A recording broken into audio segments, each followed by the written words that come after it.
A new version of the Device Druid system is being released, it's rockin', and you can try it out today. On top of its new look, it has new widgets like daytime events and more. It also provides a variety of ways to view track states, including line graphs, pie charts,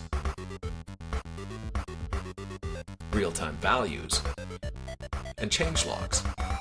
The Druid Builder still allows you to create your interface in just a few minutes with drag-and-drop editing, but now it's install-free. The entire application is online. Builder generates projects you can tweak in your favorite editor or in the app itself.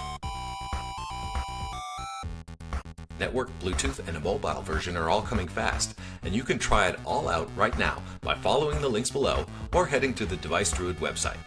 Give it a spin and let us know what you think. Thanks!